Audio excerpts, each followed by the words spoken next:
Hello student, very good morning. I hope you are fine. आपके अपने YouTube channel expert classes by Manju ma'am में स्वागत एवं अभिनंदन है। स्टूडेंट, आज मैं आप लोगों के लिए MA second semester home science की क्लास लेकर आई हूं, जो कि आपका ये मॉडल पेपर कौन सा है स्टूडेंट? 3 है। और पेपर का नाम क्या है स्टूडेंट आप लोगों का? तो निर्देशन एवं परामर्श है। ठीक है, क्या है? निर्देशन एवं परामर्श। इसका एग्जाम आप लोगों का कब होने वाला है? तो कल यानी 24 जुलाई को आप लोगों का इसका एग्जाम होगा। ओके स्टूडेंट, तो आइए देखिए पहला क्वेश्चन क्या है स्टूडेंट। देखिए आज स्टूडेंट क्वेश्चन तो मैं ज़्यादा नहीं लेकर आई हूँ, लेकिन कम ही ली हूँ, लेकिन सारे क्वेश्चन जो है आपके एग्जामिनेशन के पॉइंट ऑफ व्यू से मोस्ट इंपॉर्टेंट है स्टूडेंट। देखिए पहला क्वेश्चन क्या है आपका? चूजिंग अ वोकेशन नामक पुस्तक जो है किसने लिखी थी? चूजिंग अ वोकेशन नामक पुस्तक जो है किसने लिखी थी? तो पहला ऑप्शन क्या है? Frank Parsons. दूसरा ऑप्शन है रॉबर्ट। तीसरा ऑप्शन है अरस्तु। चौथा ऑप्शन है इनमें से कोई नहीं। तो हम क्या बताएंगे स्टूडेंट कि आपके जो है चूजिंग अ वोकेशन के पुस्तक के रचयिता कौन है स्टूडेंट आपके? तो याद रखिएगा कि फ्रैंक ए पार्सन्स है। ठीक है, फ्रैंक ए पार्सन्स है। आइए अगले क्वेश्चन की तरफ हम चलते।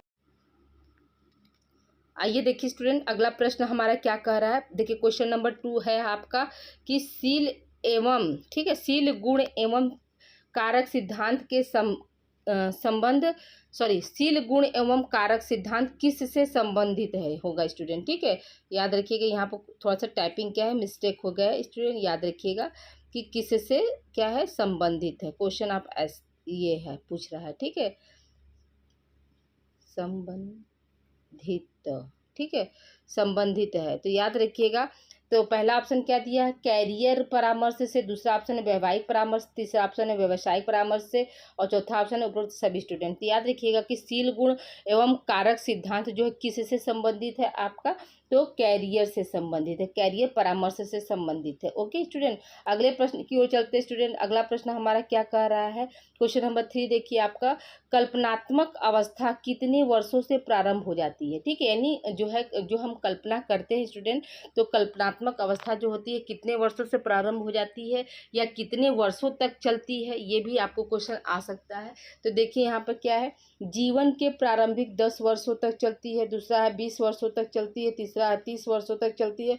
और चौथा इनमें से कोई नहीं। तो याद रखिएगा किसका कौन सा ऑप्शन आपका सही हो जाएगा? फर्स्ट ऑप्शन सही हो जाएगा कि जीवन के प्रारंभिक से शुरू होकर क्या है 10 वर्षों तक चलती कौन? कल्पनात्मक अवस्था। ठीक है, अगले प्रश्न की ओर चलते स्टूडेंट। अगला प्रश्न हमारा क्या कह रहा है कि अंतरिम, ठीक है, अंतरिम अवस्था कितने वर्ष में आती है? ठीक है, अंतरिम अवस्था जो है कितने वर्ष तक आती स्टूडेंट? तो पहला ऑप्शन क्या है आपका 11 से 17 वर्ष तक, 12 से 20 वर्ष, 16 से 18 वर्ष, और चौथा ऑप्शन क्या है आपका 18 से 20 वर्ष स्टूडेंट। तो देखिए अंतरिम अवस्था जो होती है वो कितने वर्ष में आती है स्टूडेंट? याद रखिएगा कि आपका पहला ऑप्शन सही हो जाएगा, 11 से लेकर क्या है 17 वर्ष तक आती है। ठीक है, अगले प्रश्न की ओर चलते स्टूडेंट। अगला प्रश्न हमारा क्या कह रहा है कि उत्पादक अवस्था कितने वर्ष तक होती है? ठीक है, उत्पादक अवस्था जो होती है वो कितने वर्ष तक होती है? तो पहला ऑप्शन क्या है आपका 25 से 40 वर्ष। दूसरा है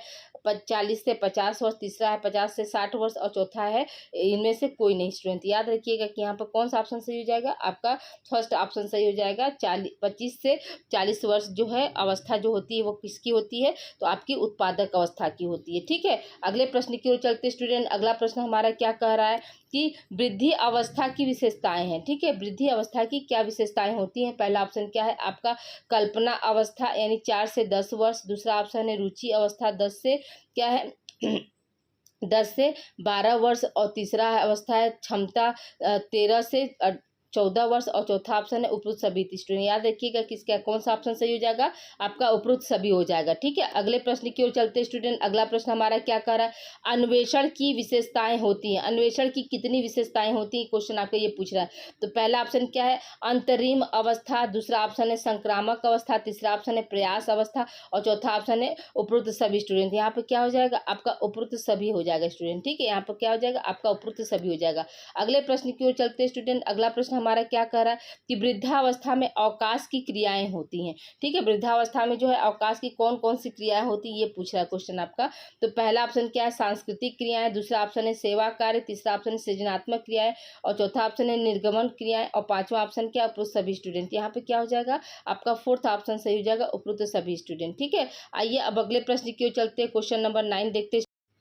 आइए स्टूडेंट देखिए क्वेश्चन नंबर 9 आपका क्या है कि भारत में निर्देशन कार्य धीमी होने के क्या कारण है। ठीक है, यानी भारत में जो है निर्देशन और काउंसलिंग का आप सभी देखते होंगे कि क्या है, कार्य जो है बहुत धीमी गति से चलता है। तो इसका रीजन क्या है, किन कारणों से जो है भारत में जो है निर्देशन और मतलब काउंसलिंग का जो कार्य जो है धीमी, यहाँ पर निर्देशन और परामर्श दोनों हो सकता है स्टूडेंट। ठीक है, तो याद रखिएगा कि कौन कौन से जो है फैक्टर जो है जिम्मेदार है निर्देशन के धीमी कार्य के लिए। तो पहला ऑप्शन क्या दिया है आपका, साधनों की कमी। ठीक है, तो ये भी बात सही है। फिर क्या, अध्यापकों की उपेक्षा की वृत्ति, ये भी सही है। अध्यापकों पर अधिक कार्यभार, ठीक है, ये भी सही है। फिर क्या, पाठशाला में विद्यार्थियों की बढ़ती हुई संख्या, ये भी सही है। फिर क्या, देश में बेकारी और अवसरों की न्यूनता।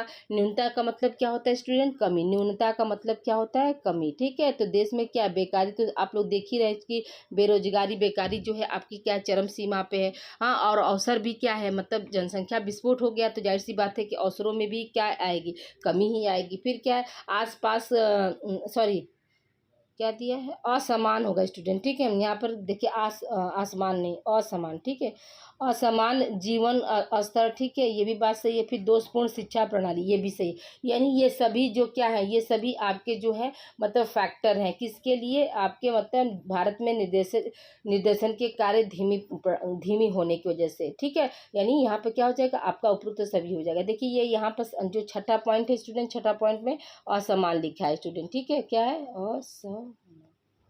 असमान मतलब सॉरी ओके। अगले प्रश्न की ओर चलते हैं स्टूडेंट। अगला प्रश्न हमारा क्या कह रहा है कि द्वितत्व सिद्धांत यानी द्विकारक सिद्धांत, बुद्धि का द्विकारक सिद्धांत। इसका मतलब द्वितत्व का मतलब क्या हुआ, द्वितत्व बोलिए या फिर क्या है, द्वितत्व बोलिए या तो फिर क्या है द्विकारक बोलिए स्टूडेंट। ठीक है, तो द्विकारक सिद्धांत जो है में कितने तत्व होते हैं, क्वेश्चन आपका ये पूछ रहा है। तो याद रखिएगा कि यानी वो जो फैक्टर हमने आपको बताया था ना इसके पहले क्लास में, आप लोगों को हमने बुद्धि का जो क्लास दिया है स्टूडेंट, जो 53 मिनट का क्लास है उसमें हमने आपको बताया है कि बुद्धि के जो है मतलब कितने फैक्टर होते हैं। एक मिनट, प्रश्न हट गया। देखिए अब आइए बात करते हैं हम यहाँ पे क्या द्विकारक सिद्धांत के बारे में बात कर रहे थे ना। तो जो बुद्धि का जो हमने सिद्धांत दिया था स्टूडेंट, उसमें आप लोगों को हमने बताया था कि कौन कौन से फैक्टर थे, जी फैक्टर और यस फैक्टर। ठीक है, तो ये क्या द्विकारक सिद्धांत में जो दिया गया था। ठीक है, तो याद रखिए यहाँ पर क्या पूछा, द्वितत्व सिद्धांत में कितने तत्व हैं, तो स्टूडेंट याद रखिएगा कि 2 तत्व हैं। ठीक है, कितने तत्व हैं, 2 तत्व हैं। अगले प्रश्न की ओर चलते हैं स्टूडेंट। अगला प्रश्न हमारा क्या कर रहा है कि क्रमिक महत्व का सिद्धांत जो है किसने दिया था। ठीक है, क्रमिक महत्व का सिद्धांत किसने दिया था, तो जो आपको पदानुक्रम करके हमने सिद्धांत मतलब उसी को हम क्या बोलते हैं, क्रमिक सिद्धांत भी बोलते हैं। ठीक है, तो पहला ऑप्शन क्या है आपका बर्ट और वर्णन, दूसरा ऑप्शन है कैली, तीसरा ऑप्शन है थार्डाइक और चौथा ऑप्शन इनमें से कोई नहीं। याद रखिएगा स्टूडेंट कि क्रमिक महत्व का सिद्धांत जो है बर्ट और वर्णन ने दिया था। ठीक है, अगले प्रश्न की ओर बढ़ते स्टूडेंट। अगला प्रश्न हमारा क्या कह रहा है कि बहुमानसिक, ठीक है, बहुमानसिक योग्यता के सिद्धांत में कैली ने बुद्धि के निर्माण में किनका उल्लेख किया है। पहला ऑप्शन क्या है, सामाजिक योग्यता, दूसरा ऑप्शन है यांत्रिक योग्यता, तीसरा ऑप्शन है वाचिक योग्यता, चौथा ऑप्शन है स्थानीय संबंधों की योग्यता, पांचवा ऑप्शन है रुचि।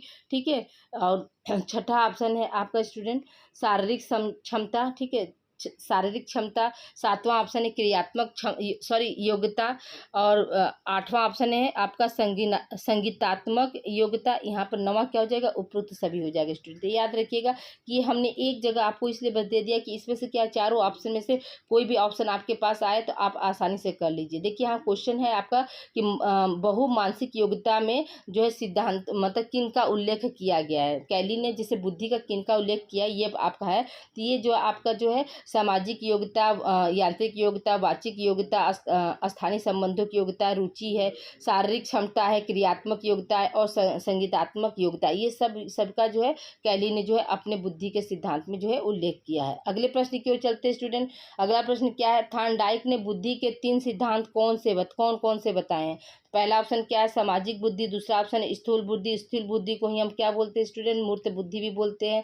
और फिर तीसरा क्या है आपका सूक्ष्म बुद्धि और चौथा क्या, उपरोक्त सभी स्टूडेंट। याद रखिएगा यहाँ पे क्या हो जाएगा, उपरोक्त सभी हो जाएगा स्टूडेंट। ठीक है, अगले प्रश्न की ओर हम चलते हैं स्टूडेंट। अगला प्रश्न हमारा क्या कह रहा है कि फ्रायडियन के अनुसार परामर्श के तत्व हैं, यानी फ्रायडियन जो एक विद्वान है, उन्होंने परामर्श के कितने तत्वों का जो है वर्णन किया स्टूडेंट, क्वेश्चन आपका ये पूछ रहा है। तो पहला ऑप्शन क्या है, संघर्ष में अवस्था का आभास। ठीक है, दूसरा क्या है आपका जो है अचेतन की स्वीकृति, तीसरा है दमन की भूमिका, चौथा है उचित संवेगात्मक अनुभव पर बल, पांचवा है अंतर्दृष्टि की उपलब्धि, छठवां है स्वीकृत्मक अभिरुचि और सातवां है आपका उपरोक्त सभी स्टूडेंट। याद रखिएगा कि ये सभी हो जाएंगे। ठीक है, अगले प्रश्न की ओर हम बढ़ते स्टूडेंट। अगला प्रश्न हमारा क्या कह रहा है कि समस्या को हल करने के लिए आवश्यकता होती है। ठीक है, समस्या को हल करने के लिए किसकी आवश्यकता होती है, क्वेश्चन आपका ये पूछ रहा है। पहला ऑप्शन क्या है,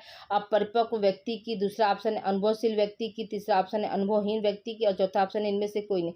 तो हम क्या बताएंगे कि अनुभवशील व्यक्ति की जो है समस्या को हल करने के लिए आवश्यकता होती है। अगले प्रश्न की ओर हम बढ़ते स्टूडेंट। अगला प्रश्न हमारा क्या कर रहा है, निर्देशन की आवश्यकता है व्यक्ति के। पहला ऑप्शन क्या है, शारीरिक विकास, दूसरा ऑप्शन है मानसिक विकास, तीसरा ऑप्शन है सर्वांगीण विकास और चौथा ऑप्शन है इनमें से कोई नहीं। याद रखिएगा स्टूडेंट, इसका आंसर क्या हो जाएगा, आपका सर्वांगीण विकास हो जाएगा। ठीक है, अगले प्रश्न की ओर चलते स्टूडेंट। अगला प्रश्न हमारा क्या कह रहा है कि मनुष्य एक प्राणी है। मनुष्य कैसा है, तो याद रखिएगा कि मनुष्य एक क्या है, आपका सामाजिक प्राणी है। ठीक है, अगले प्रश्न की ओर चलते स्टूडेंट। अगला प्रश्न हमारा क्या कह रहा है कि निर्देशन के आधार पर व्यक्ति को अपनी, ठीक है, क्वेश्चन मार्क क्या है, निहित क्षमताओं का उचित प्रयोग, दूसरा ऑप्शन है मदद मांगना, तीसरा ऑप्शन है कमजोरी का ज्ञान होता है, तीसरा चौथा ऑप्शन है उपरोक्त में से कोई नहीं। तो याद रखिएगा निर्देशन के आधार पर व्यक्ति को अपनी क्या होता है, निहित मतलब अपने अंदर, ठीक है, पहला ऑप्शन यहाँ पर सही है, निहित क्षमताओं का उचित प्रयोग करने का क्या होता है, ज्ञान होता है स्टूडेंट। ठीक है, अगले प्रश्न की ओर चलते स्टूडेंट। अगला प्रश्न हमारा क्या कह रहा है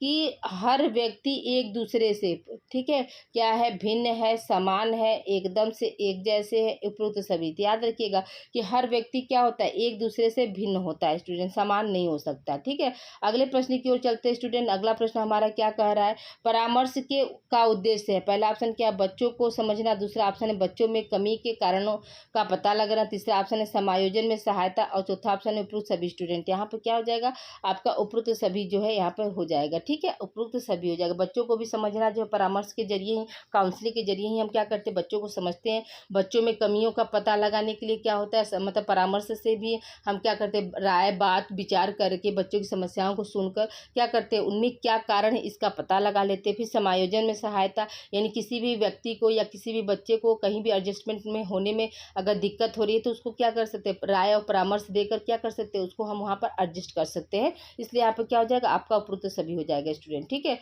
आइए स्टूडेंट अगले प्रश्न की ओर चलते हैं। मार्गदर्शन का उद्देश्य है। देखिए स्टूडेंट, ये प्रीवियस ईयर का भी पेपर हमने क्वेश्चन ले लिया है।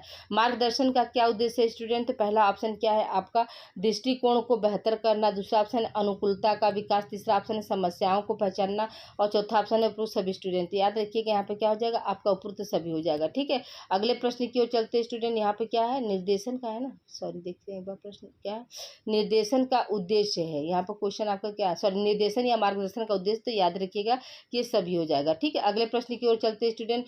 निर्देशन एक प्रक्रिया है जिसकी प्रकृति है, ठीक है, निर्देशन एक प्रक्रिया जिसकी प्रकृति है क्या, निरंतरता, अस्थिरता, क्षणभंगुरता और वो सभी स्टूडेंट। यहाँ पे क्या हो जाएगा, आपका पहला ऑप्शन सही हो जाएगा, निरंतरता। निर्देशन क्या है, निर्देशन जो है आपका अविरल, यानी मतलब बिना रुके जो है जीवन प्रयत्न चलने वाली प्रक्रिया होती है। ठीक है, तो उसमें क्या पाया जाता है, उसमें आपकी जो है निरंतरता पाई जाती है। प्रकृति उसका नेचर कैसा होता है, लगातार चलने वाली होती है। उसमें क्या है, अस्थिरता नहीं होती है स्टूडेंट और क्षण भंगुरता भी नहीं होती है। ठीक है, अगले प्रश्न की ओर चलते हैं स्टूडेंट। अगला प्रश्न हमारा क्या कह रहा है कि कौन सा कथन गलत है निर्देशन के संबंध में। ठीक है, पहला ऑप्शन क्या है, खुद को समायोजित करने में मदद, तीसरा ऑप्शन है, सॉरी दूसरा ऑप्शन है व्यक्ति के विकास में मदद, तीसरा ऑप्शन है केवल अन्य के प्रयास में मदद, चौथा ऑप्शन है व्यक्ति अपने स्वयं का विकास करता है। तो यही आपका ऑप्शन जो है गलत है, क्योंकि निर्देशन से सिर्फ व्यक्ति अपना स्वयं का विकास थोड़ा ना करता है, इसलिए यहाँ पर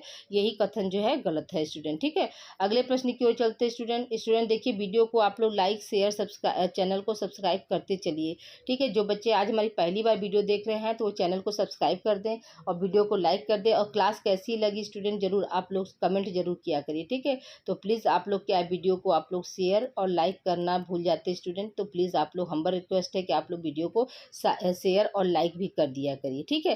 फिर क्या है देखिए, अब अगले प्रश्न की ओर चलते स्टूडेंट। परामर्श की एक विशेषता क्या नहीं शब्द है, ठीक है। पहला ऑप्शन क्या है आपका, पर्यावरण निर्माण, दूसरा ऑप्शन है मुक्त अभिव्यक्ति का अवसर, दूसरा ऑप्शन है मुक्त अभिव्यक्ति का अवसर, तीसरा ऑप्शन है परामर्शदाता की भागीदारी, चौथा ऑप्शन है व्यक्तिगत साक्षात्कार। तो याद रखिएगा कि क्या विशेषता नहीं स्टूडेंट, तो पर्यावरण का निर्माण, ठीक है। अगला प्रश्न की तरफ चलते स्टूडेंट। अगला प्रश्न हमारा क्या कह रहा है कि निम्न में क्या परामर्श का एक सिद्धांत है। पहला ऑप्शन क्या है, बाहरी दिखावे का निदान, दूसरा ऑप्शन है स्वीकृति और समझ, तीसरा ऑप्शन है कार्यक्रम का लचीलापन, और चौथा ऑप्शन क्या है सहायता देना। स्टूडेंट यहाँ पर क्या हो जाएगा, परामर्श का क्या एक सिद्धांत है आपका, सहायता देना होता है, ठीक है स्टूडेंट। क्या होता है, सहायता देना होता है, ठीक है। तो आप देखिए यहाँ पर स्टूडेंट आज जो है आप लोगों का क्या है 25 क्वेश्चन जो है कंप्लीट हो गया स्टूडेंट, और शाम तक आप लोगों को एक क्लास और मिल जाएगी। मेरी कोशिश रहेगी कि रात तक आप लोगों को एक क्लास मैं और दे दूं, ठीक है। अभी देखिए एग्जामिनेशन ड्यूटी स्टूडेंट, तो अभी हम सुबह के 8:30 बजे जो है एग्जामिनेशन ड्यूटी हमको निकलना है। अब देखिए यहाँ पर 7:30 और आप एक क्लास ले रहे हैं, हार्डली आप लोगों को आज ये मॉर्निंग की क्लास, मेरी कोशिश यही रहेगी कि आपको 9:30 बजे तक ये क्लास आप लोगों को यूट्यूब पर अवेलेबल हो जाए। ओके स्टूडेंट, आप लोग अपना ध्यान रखिएगा और मिलते हैं हम अगली क्लास में। तो प्लीज़ वीडियो को आप लोग लाइक शेयर सब्सक्राइब करिए। क्लास कैसी लगी आप लोग जरूर कमेंट करके बताया करिए स्टूडेंट, इससे से मुझे भी मोटिवेशन मिलता है स्टूडेंट। ओके, जिस तरह से मैं आप लोगों के लिए मेहनत कर रही हूँ, आप लोग भी अपने पेपर के लिए सिर्फ और सिर्फ मॉडल पेपर और आप लोग का जो भी क्लास से संबंधित जो मैटर है उसको भी आप लोग साथ में पढ़ते चलिए। ओके, मिलते हैं हम अगली क्लास में।